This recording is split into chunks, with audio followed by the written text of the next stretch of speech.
एक धागा जो सिर्फ कलाई पर नहीं बल्कि दिलों पर बंधता है। एक वादा जो सिर्फ रस्म का नहीं बल्कि भाई बहन के प्यार का प्रतीक है। जी हाँ, रक्षाबंधन, वो पर्व जो सावन की पूर्णिमा को हर घर में खुशियां लाता है। लेकिन क्या आप जानते हैं ये धागा सिर्फ भाई बहन तक सीमित नहीं बल्कि महाभारत की श्री कृष्ण और द्रौपदी की कहानी से लेकर रानी कर्णावती और हुमायूं तक राखी ने इतिहास के पन्ने पलटे हैं। आखिर क्या है इस पर्व का असली राज और आज ये क्यों बन गया है हर रिश्ते का प्रतीक? चलिए जानते हैं। नमस्कार, मैं हूं बबली। रक्षाबंधन का जिक्र आते ही मन में भाई बहन की वो प्यारी मस्ती, तकरार और प्यार की तस्वीर उभर आती है। सावन के पूर्णिमा पर देश भर में रक्षाबंधन मनाया जाता है। बहनें अपने भाई की कलाई पर राखी बांधती है और बदले में लेती है उनसे उम्र भर की रक्षा का वादा। लेकिन दोस्तों, ये पर्व सिर्फ रस्मों तक नहीं बल्कि इतिहास, संस्कृति और भावनाओं की गहराई तक जाता है। श्री कृष्ण द्रौपदी से लेकर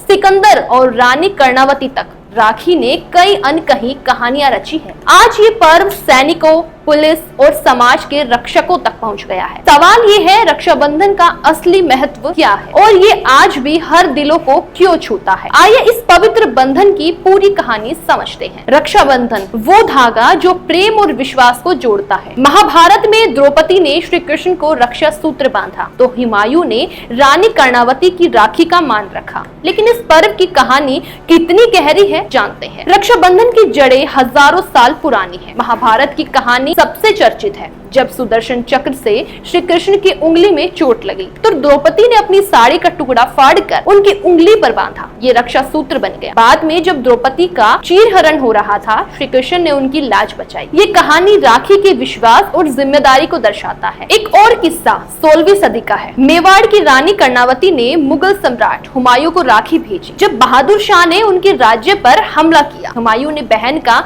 मान रखते हुए सेना भेजी। इतिहास में एक और कहानी मशहूर है, सिकंदर और राजा पुरु। जब सिकंदर की पत्नी ने पुरु को राखी भेजी तो पुरु ने युद्ध में सिकंदर को नहीं मारा। लेकिन इस त्योहार की असली चमक है भाई बहन का प्यार। रक्षाबंधन वैदिक काल से चला आ रहा है। प्राचीन भारत में ऋषि अपने शिष्यों को और राजा अपनी प्रजा को रक्षा सूत्र बांधते थे। आज भी गुजरात में इसे पवित्रोपन और दक्षिण भारत में अवनी अवितम के रूप में माना जाता है। भारत पाक सीमा पर बीएसएफ के जवानों को स्कूली छात्राएं राखी बांधती हैं। राखी वो बंधन है जो खून से नहीं भावनाओं से बंधता है। दोस्तों, रक्षाबंधन सिर्फ एक धागा नहीं बल्कि प्रेम, विश्वास और जिम्मेदारी का बंधन है। श्री कृष्ण, द्रौपदी, रानी कर्णावती, हुमायूं और सिकंदरपुर की कहानी इसकी गहराई बताती है।